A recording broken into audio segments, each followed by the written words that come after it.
Hey, Tim, what's going on? How did you get in here? This is in the evening. Nobody's here. That's why I'm getting my hair cut. Well, I'm sorry, man. I just thought it was kind of unique because I never seen you like this. You look like a wrestler, or no, a boxer now. Hey, brother, what's that, man? This Holmes, man. Hey, get home, brother. Stylist, make sure you put blue rollers in there, okay? Okay, Mr. Butisov. I don't want any of those paint jobs. You got it. Give me something different today, too. I thought we'd go for something retro, my little Misha. And yet it should be relaxed to exemplify the man you are. Isn't she something else? Oh, good. I just love this place. You know, I've been coming to Gilda for over 10 years. But yes.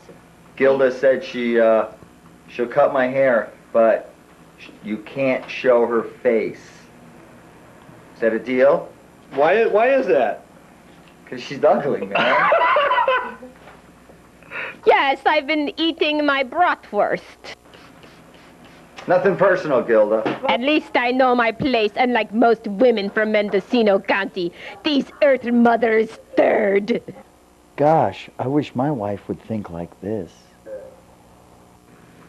Do you watch Spark After Dark, Gilda? Jawohl, I find it very Euro trash. KGB would have fun with your show, Spark. KGB? I don't know if Spark After Dark wants to be popular with that police organization. Yes, a show like yours would be very popular in my new reorganized homeland. Wow, Tim, this is weird. You know, some of Gilda's material is almost R-rated. She does about 5 or 10 minute routines every time I come in to see her. She said she doesn't want to be on Spark After Dark. How come, Tim? She said that she doesn't want to be exploited. Almost live from beautiful downtown Talmadge, it's Spark After Dark.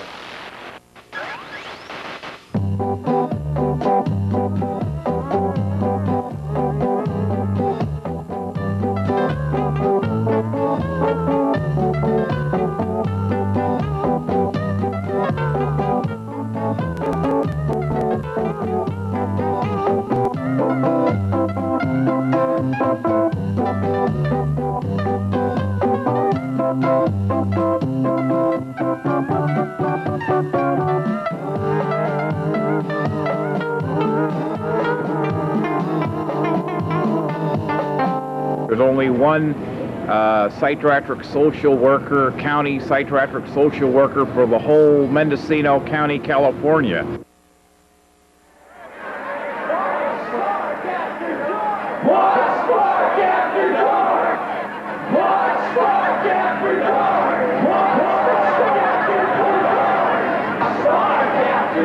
Watch Spark After Dark, Misha. Watch Spark After Dark.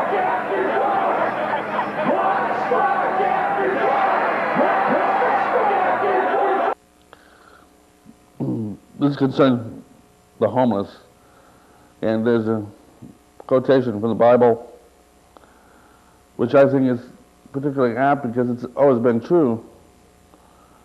For the poor you have always with you. That's John 12:8.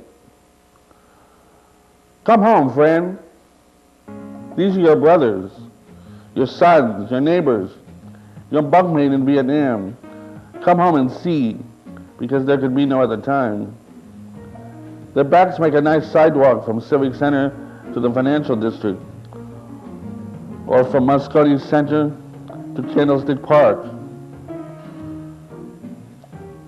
Crazy old black man out of his gourd on cheap wine and crack, or ridiculous fundy woman screaming the gospel behind filthy armor of old overcoats and green garbage bags. None of my kin, you say, shuddering. No, no, friend. Come take a closer look and see. What is it that opens all the veins and robs the body of all feeling, all pity, so that these pariahs become invisible? What is it that drains us of the good vibes so that we don't hear the homeless translating God for us? What is the perfection that we seek? Nice white people, homogenized like a gallon of milk, shine shoes, suit, tie, Visa, MasterCard, Mafia Taylor in Beverly Hills, retired screenwriter in Malibu, customer's man on Wall Street, scotch and milk to cover up the ulcer, the grandchildren of Gatsby. No, not them. No, it's not Calcutta. It's not Detroit even, or LA. Crazy, nothing to lose hype, shouting obscenities on the minibus, scaring the shoppers, knocking over old Chinese women with triple shopping bags. No. Young muscular gang members, having conquered Oakland, now plan to cross the bay and screw up San Francisco. You can't run, honky, you can't hide. Just put up your hand and go with the tide. No, not them. Every day they become like you. You're their antecedents. You're the problem. Look in the mirror again. Eat squab at the Palace Hotel with the mayor.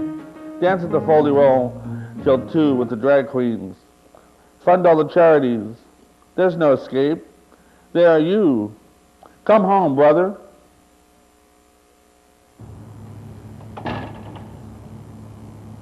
Hey, I bet you can't wait to take that home and hook it up to your cable. That's right. Do you ever watch Mountain Valley Television Channel 3? Sometimes. Sometimes public access television is on all the time. All the time. That's right, it's probably on your TV right now. Go ahead, open up the box. Support Mountain Valley Television, Cable Channel 3, your local public access station.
Spark, are we on yet? I don't know, Tim. I can't get the switcher to work, man. I don't know. Emmett Ashton.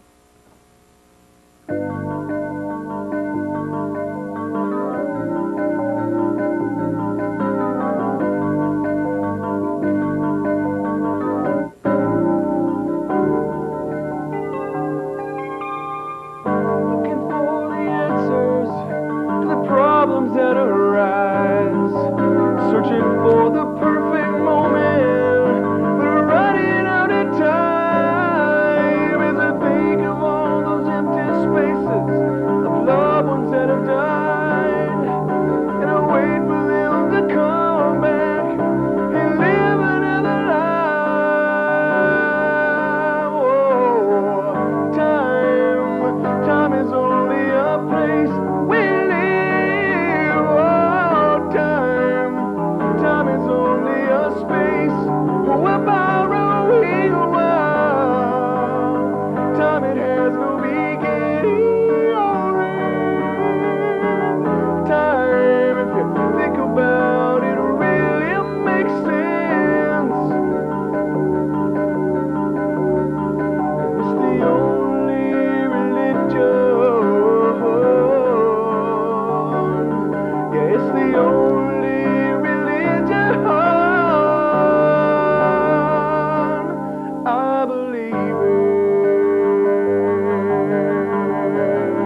It's for real men who want to come into touch with their finger faves.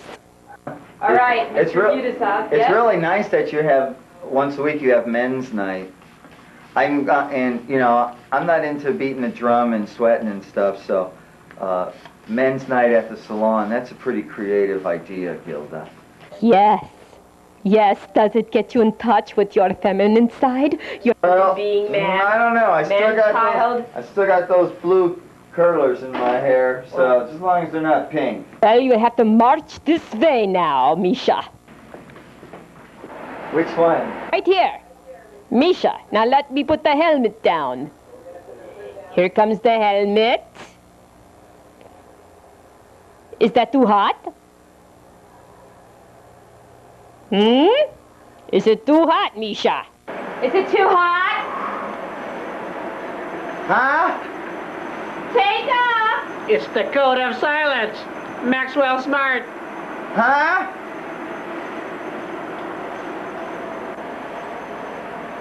Hey, turn that on.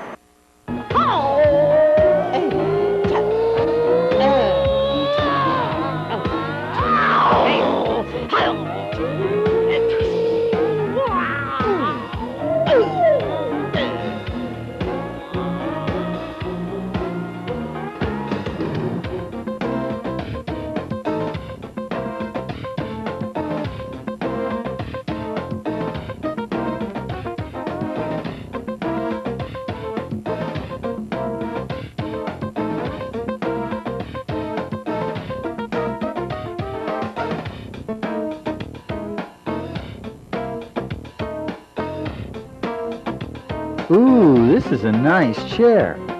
I bet you Sparky will really like this.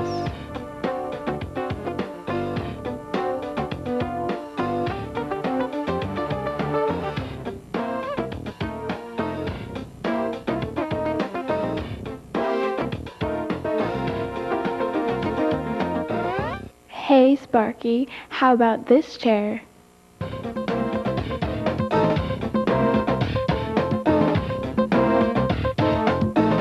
From Redwood Valley, Melvin Peters. If teardrops were pennies and heartaches were gold, I'd have all the treasures my pockets would hold. And I'd be oh so wealthy with treasures untold. If teardrops were pennies and heartaches were gold. An acre of diamonds I'd offer to you, solid gold mansion, an airplane or two. And I'd be oh so wealthy with treasures untold. Teardrops were pennies and heartaches were gold.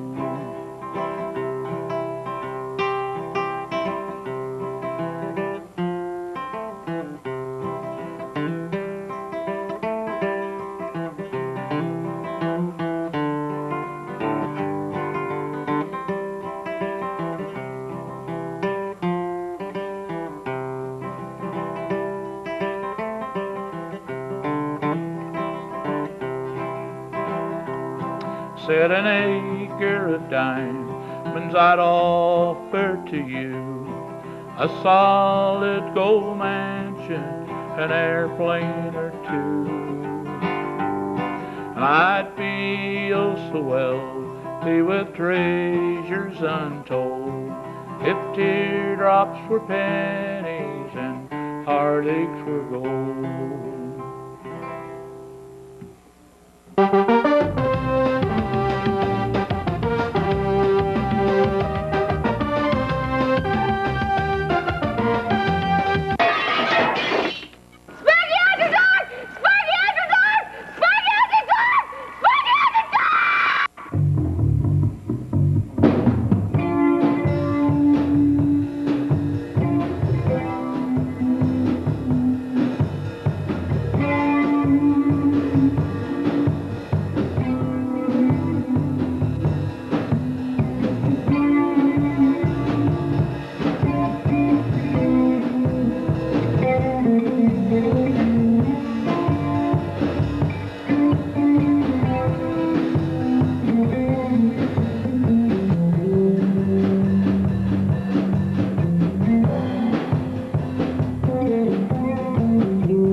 ragtime band.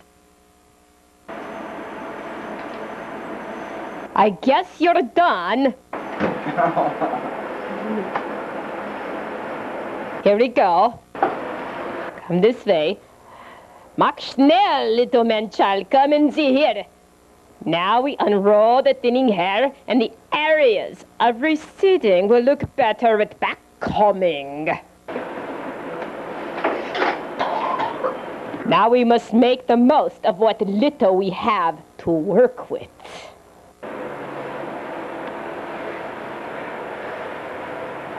So what's up next on the agenda? We will make you look fluffy. Ooh! Makes my hair feel so alive. That's the idea. As I style you, you seem to remind me of my dysfunctional husband. From Willits, his loins produced our genetic experiments, namely our children.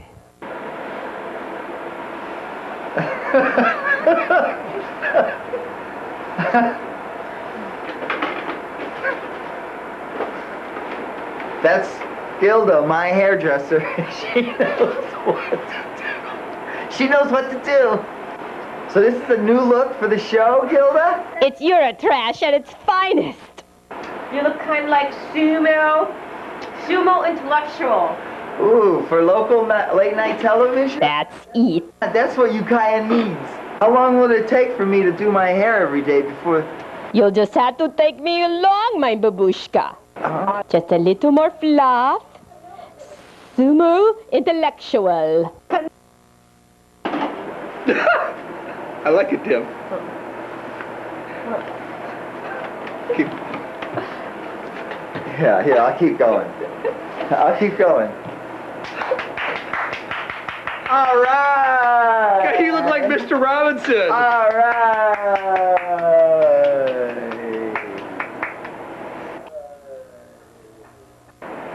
Oh, boy. I like it. Do? It is you, dude. And I'm it is. dizzy. It's a dizzy do. I like it, Tim. You look like it. Looks like you're wearing a hair helmet. Yeah. I'm just looking in the mirror now. It doesn't look too bad. Some video cassettes wanted to air on Channel 3. They're nice ritual homicides, satanic worship, stuff like that.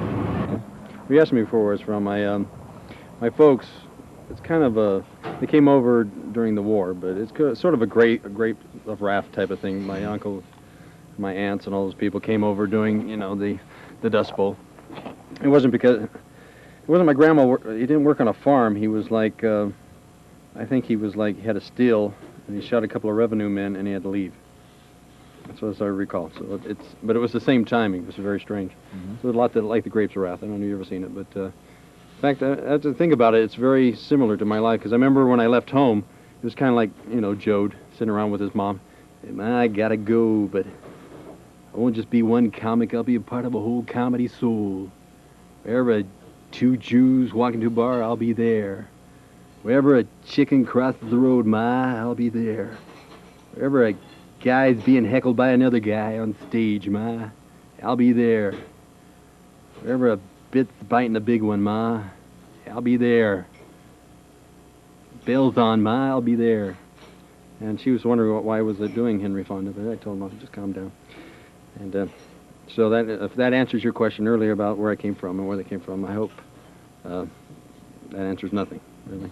You don't want answers here, do you? You live in Hopland. Well, you don't need answers, would you? A beautiful downtown Talmadge. Talmadge. We live Beautiful. We live in Talmadge, honey. Downtown Great Garbage is where we used to come from. Now we live in Talmadge.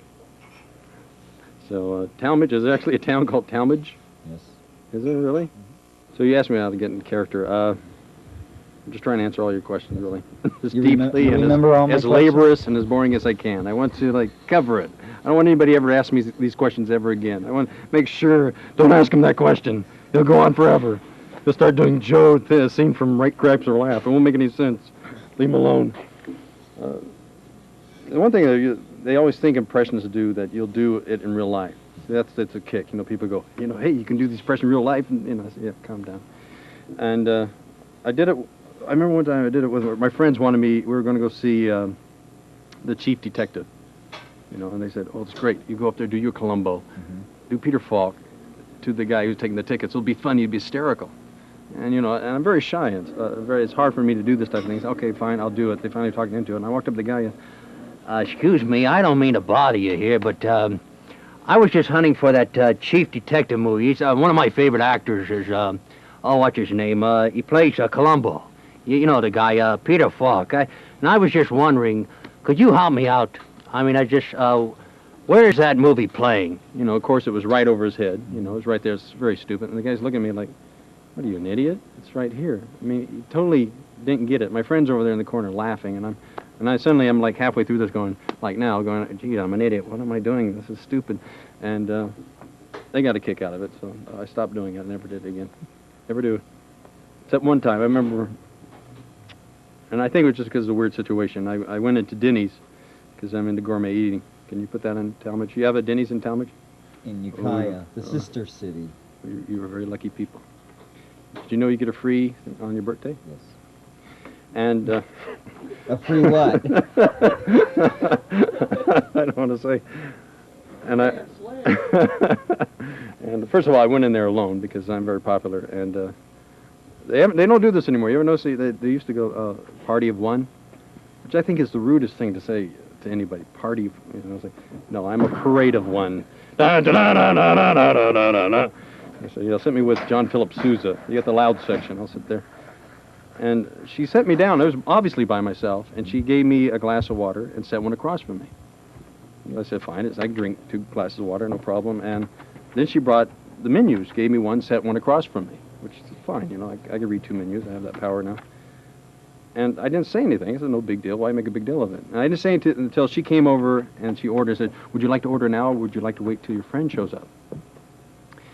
And I just did this one. I don't know what something. No, I'll go ahead and order. I'll have an avocado burger and some fries and a cup of coffee and a piece of pie. And Harvey, Harvey will have the stew. You know. And of course, again, she doesn't get it. She brings Harvey the stew. So it's like, that's why I give it. And he liked it. I'm not saying he didn't like it. So that's the only 2 times I've ever done it in real life, and I quit. You know, the pay is much better doing it on stage.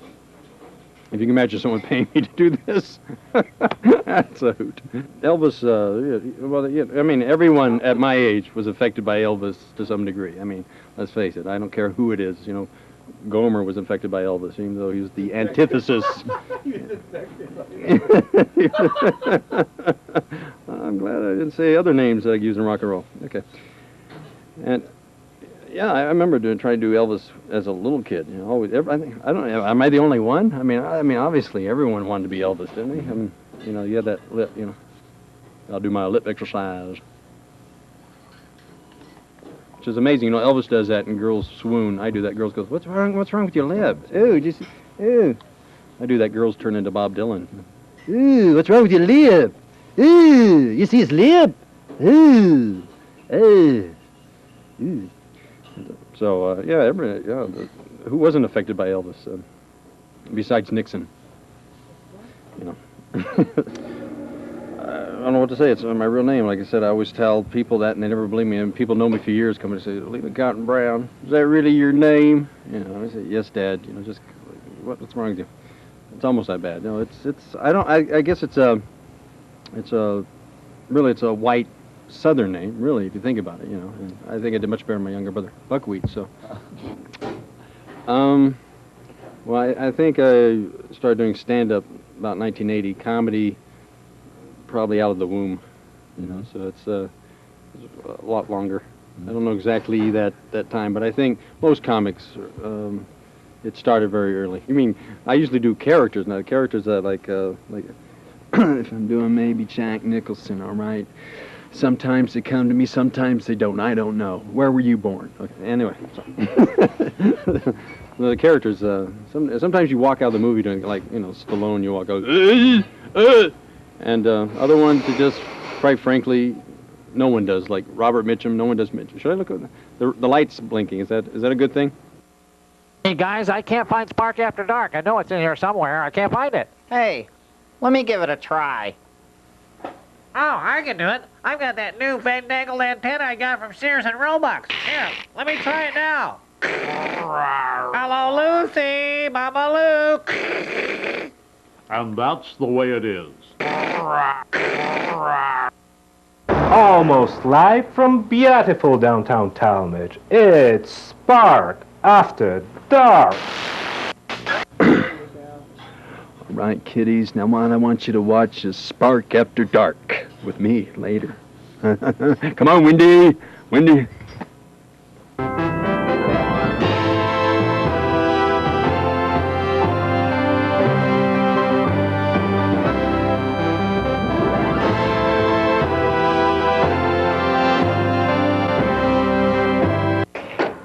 So tell me, how long have you been a firefighter? 10 years. 10 years? How old are you? Huh? 25 years old. So James, tell me, is it real hard fighting fires? Yeah. No. Is that Nathan over there? Nathan, how long have you and James been fire buddy partners? How many fires have you guys put out? 2 million. 2 million? You only put out one, James, and you're driving? No, we only put out one. Only one, huh?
Did you ever get this switcher fixed? The show's almost over with, man. Well, no, I'm still trying to get the chip in, man. I got this new quantum leap chip, man. I'm telling you, we're going to be able to go switching all over the place, man. Well, you know, these new gadgets that we're getting, are you sure it's compatible with this old dinosaur switcher that we're using for the show? Well, you got the instructions, man. Read it, dude. Yeah, but half of it is in Japanese. Well, that's okay.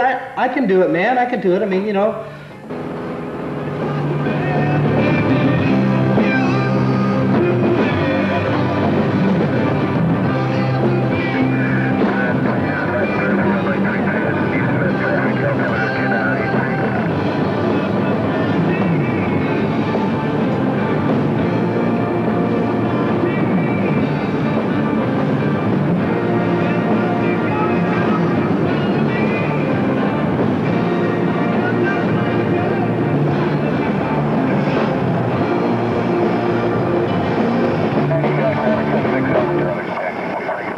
can't get it to work, Tim, man. I mean, I keep going like this. It should work. I mean, I follow the instructions, man. It should work.